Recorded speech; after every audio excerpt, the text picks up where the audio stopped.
So even if you hit the goal, if the way you got there wasn't stabilized and it was chaotic, you're not going to be able to hold it. You will lose it. Today, I want to call out a pattern that is honestly killing a lot of brilliant businesses, and that is the inability to stabilize. We really need to talk about this because most of the advice floating around out there is going to be about scaling, exploding, or quantum leaping your way to a seven-figure business. For the record, I do believe in quantum leaps, but nobody's talking about what it really takes to sustain any of it once you get there. And if you want a business that's truly sustainable, one that creates predictable, profitable revenue that doesn't chew up your life force and leave you burnt out on the bathroom floor, then you have to stabilize. Not pivot or reinvent or jump ship just because something slowed down. You need to stabilize. I'm seeing this so much lately with business owners who had some success, maybe a big launch or a banner year or a streak of dreamy clients. And the second things feel like they might be slowing down, or the market shifts, or AI starts coming for their industry, they pivot hard sometimes and they launch something new. Sometimes they ditch the old offer, or they rebrand their whole identity and slap a new aesthetic on their website, hoping that'll save them. But it won't, because they never learned how to stabilize the business they already had. They never learned to stabilize in the first place, so they're always going to be chasing. I'm going to break it down. So my business has brought in between 410K and 490K Canadian per year for 3 years in a row. That's super uncommon to have revenue that is that stable and that predictable, and it's also really profitable. I'm not chasing shiny shit. I'm not rebuilding my offers every 3 months, and I'm not burning it all down every time Instagram tweaks the algorithm or some new AI, whatever the heck comes out. I focused on stabilizing, and I did that by going deep on 3 core areas: fulfillment, marketing, and sales. So let's talk about fulfillment first. Have you actually stabilized what happens after someone pays you? Do you have systems, boundaries? And are you good on communicating those boundaries? I mean, that's the biggest piece, right? A lot of people say they have boundaries, but then the moment it comes to actually having to have those conversations and step into being the leader that you have to be at that point, a lot of people crumble. Do you have templated fulfillment? Is your delivery process repeatable and clear? Or are you reinventing the wheel every damn time someone says yes? Now, if your work is highly bespoke, highly customizable, and it is premium price and position, then sometimes you can get away with some of that, as long as it's really profitable. But over time, you do need to stabilize your fulfillment, because if you don't, you're always going to feel like you're drowning. And you'll be tempted to fix the wrong problem, I'll tell you that. You'll think that you need more clients or more reach or more engagement, but actually you just need to stop over-delivering to the point of collapse. You need fulfillment systems. And listen, a lot of people build this part based on sheer adrenaline. And I get that. I've been there. I'm the queen of saying yes, and then I'll figure it the fuck out. I built a lot of my success on doing that in the early days, I won't lie. And a lot of people can throw together the systems as they go and white knuckle their way through the delivery. But the difference here is that that doesn't scale, right? That'll help you grow. That'll help you build the momentum in your business initially, but it doesn't scale. And it certainly doesn't stabilize. And it just, you're building a house of cards, essentially. So it's great, build it, but once you're there, you got to stabilize. Secondly, let's chat about marketing. So what does visibility look like for you? Is it consistent? Or do you panic post every 6 weeks when your inbox goes quiet? So stabilizing marketing, it doesn't necessarily mean that you post daily. Okay, I don't post daily. Sometimes I don't even post in a week. I'm actually currently recording this, taking an entire weekend off of social media. The apps aren't even on my phone. And I can do that because I know what visibility looks like for me. I know what my mix looks like. I know what I need to do, the frequency that I need to do it at in order to have stabilized marketing and visibility. I know what kind of content actually converts for me. I know what visibility opportunities convert for me, and I know how many of them I need per quarter, per year, whatever. And I plan for that. I do not reinvent my entire strategy every time someone else goes viral, or every time I see someone posting on Threads who is new in my space and has a lot of magnetism around them, right? I don't get caught up in that shit. My blinders are on because I know what works for me. My marketing is stabilized.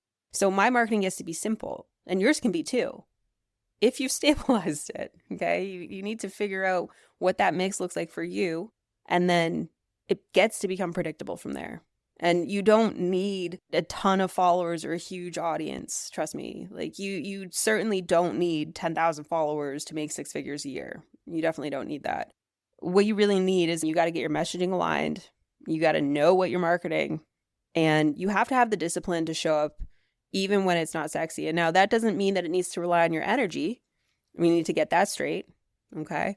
That's one reason why I personally absolutely love ads, because I don't want to show up constantly. I mean, years ago, I loved showing up every day. It felt exciting. And now at this stage of my business and my life and the maturity that my business has and that I think I have grown into as well, I like being a little bit more private. I like being a little less accessible, you know?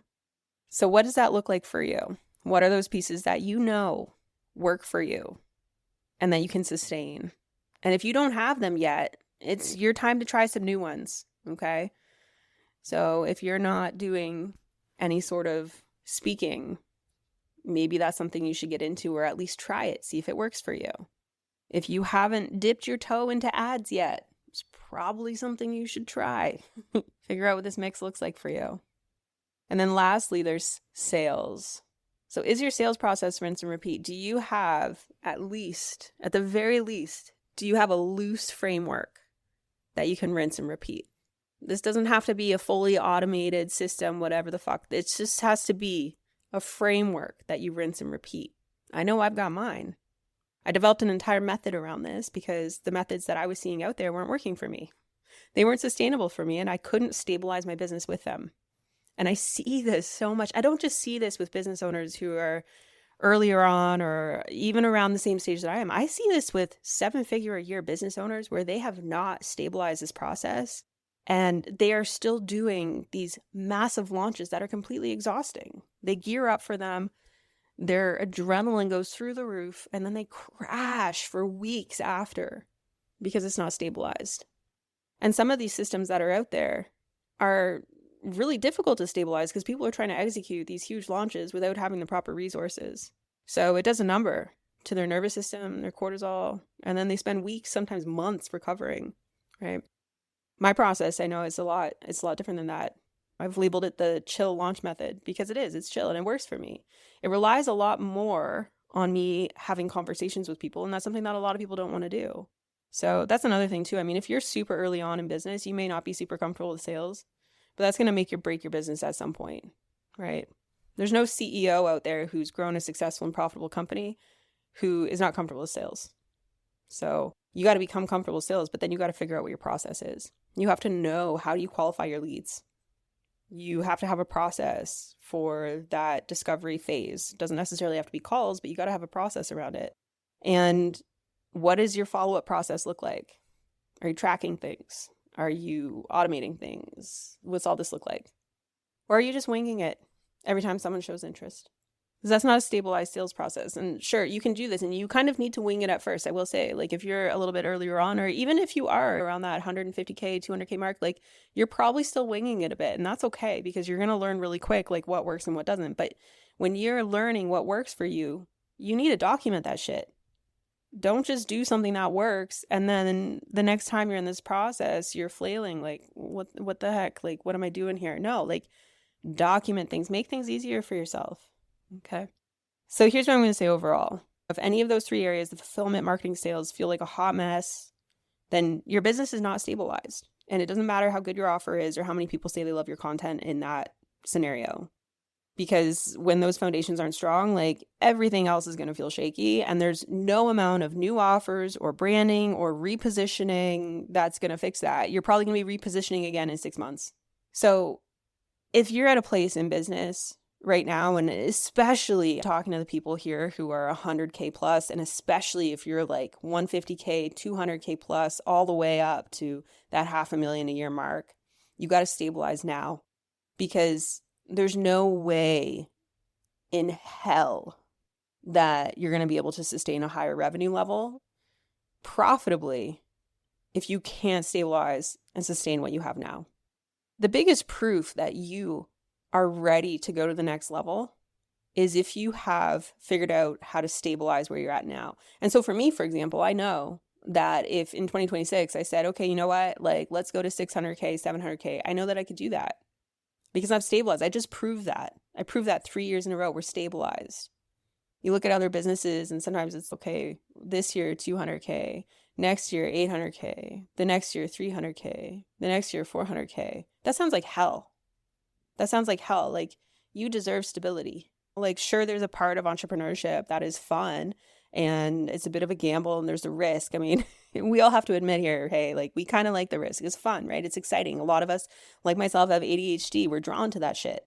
But over time, that does something to your nervous system. It does something to your hormones. It's not sustainable forever. You might be listening to this. If you're 25 years old, you might be like, what the fuck is she talking about? But if you're listening to this and you've been in business and you're, let's say, mid 30s or older, and especially if you're a woman and you've been in business for 5 years or more at this point, you know what I'm talking about. If you haven't been in your business for 5 years yet, you may not know yet. But trust me, it's going to happen. It's going to happen. And I see this all the time. I see this all the time in the real world. I see people who will have a first big month. Let's say they have like a 30K month or something when previously they were having like 10 to 15K months. So they have a 30K month, right? And then the next month, they almost burn the entire thing down. They almost burn their whole business down because their fulfillment systems weren't built to handle that level of volume. They don't have the SOPs, the standard operating procedures. They don't have the onboarding automation.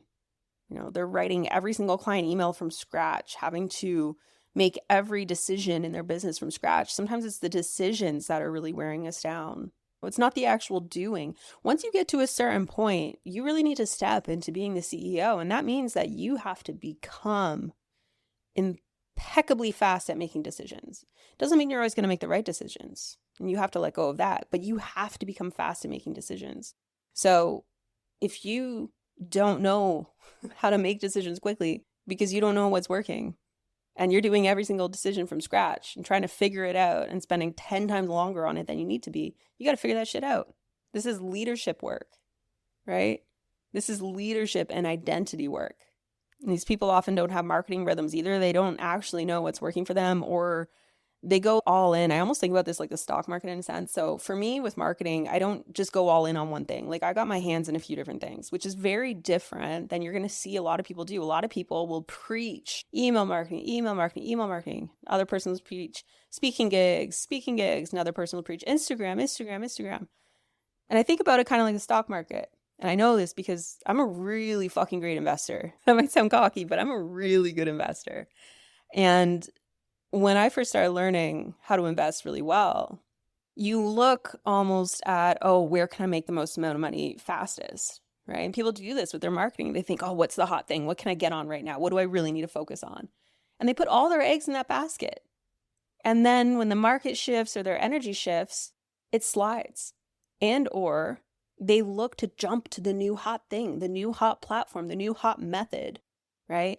But just like the stock market, if you put everything on one thing, it's high risk, high reward, and it's very seldom sustainable. Sure, you might get lucky, you might blow up on one thing, but really, if you spread out your efforts and uncover what that marketing rhythm looks like for you, and you have your hands in a few different things at a sustainable level, that's where the magic is. And that's just like investing. That's exactly like investing.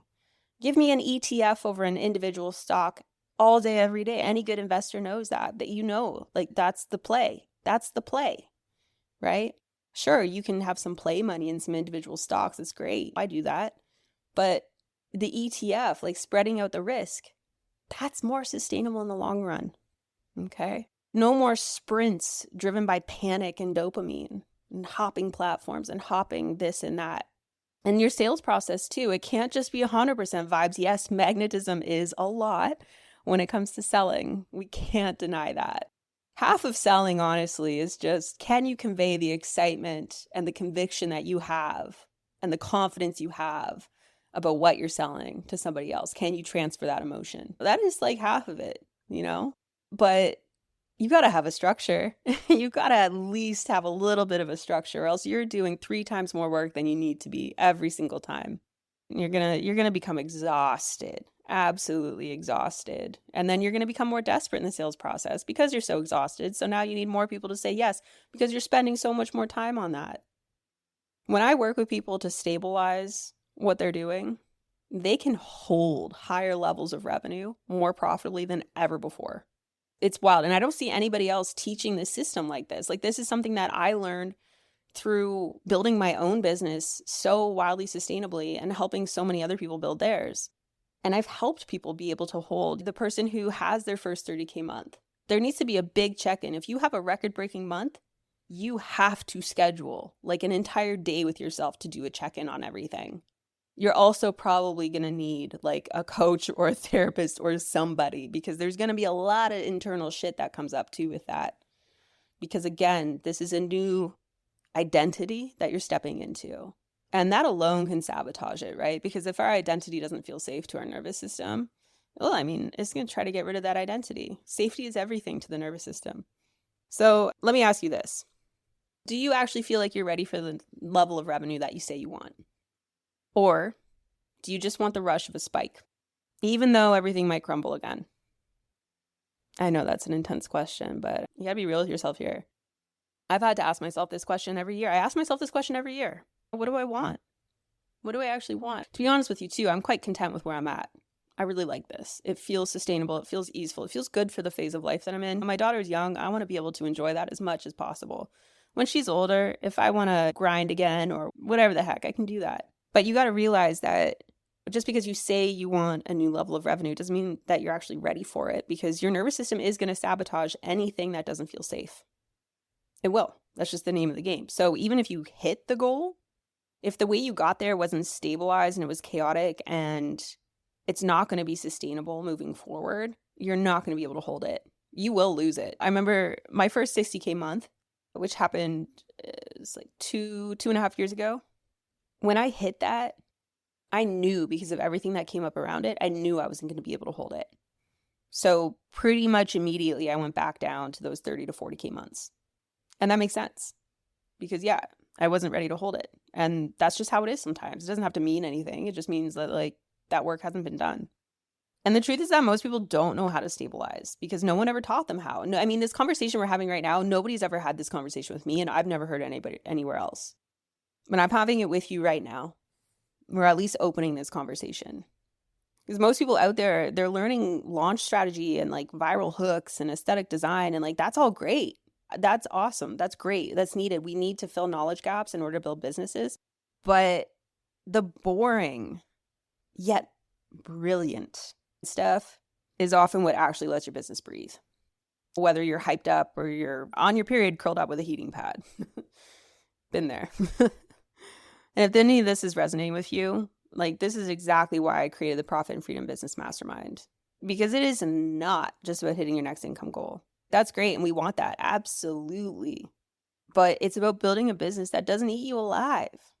A lot of people's businesses do, and they're not showing it. They don't show that because it's not profitable to show that.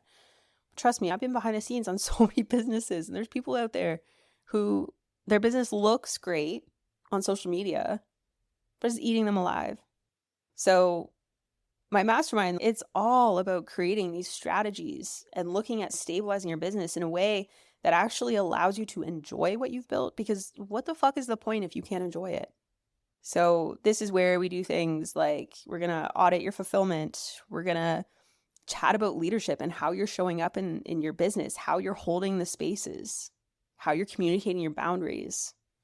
We're going to chat about the uncomfortable pieces that come up around identity. And we're also going to talk about all the other things that are important here too, like creating the marketing systems, building the sales processes, and doing the damn nervous system work so that you can hold the next level. So anyway, if this is something that speaks to you, the next cohort is the metamorphosis track of the Profit and Freedom Business Mastermind, specifically for people who are 150K to 400K a year in business. It's a group space, but it also comes with one-to-one. This is new, but at this level, I want to work with people one-to-one as well. I want to go real deep. It's 3 months long. So if that's something that interests you, look in the show notes. You can find the information about that. The track for earlier stage entrepreneurs from 50K to 150K We'll be releasing those details soon as well, so keep an eye out for that. But yeah, all in all, I just need you to know that if your business feels like it's slipping through your fingers right now, it doesn't necessarily mean that it's broken, right? It just means that you're kind of in this like in between phase. You haven't stabilized it. It doesn't mean that you can't stabilize it. Everybody can stabilize their business, but it's not as sexy. It's not as risky. It's not as fun. But I guarantee you that if you focus on stabilizing your business instead of repositioning and pivoting every time you feel something slipping or every time you feel threatened by your competition or even feeling threatened by AI, like you are going to have a much more sustainable business long term. And you're going to be able to enjoy it a lot more because of that too. So when things get messy and you get uncomfortable and you're tempted to throw it all out, I want you to pause instead. And I want you to assess and I want you to look at your foundation. I don't want you to get desperate. Okay. I want you to stay grounded because you've already validated something. Like if you have had a really great year in business at any point in time, you know that your business is validated for the most part, right? If you've had the 30K month, but you couldn't hold it, there was something there that was validated. So it's often not really about the offer and whether or not your business has legs. Even if you've had a 10K month in business, it's not about whether or not your business has legs. Like, oh, you validated something there. You're just not stabilized yet. But when you are, like, you'll become unstoppable. And that is the flex. Like, that is the flex. Anyway, thanks everyone for listening. If this hits home, come find me on Instagram. Check out my mastermind. That's the space where we're going to turn your chaos into calm. We're going to turn the success that you've had so far into something you can actually sustain. And I can't wait to see it. I want that for everyone. I've had that in my business, and I want that for you too. Alrighty, we'll chat soon.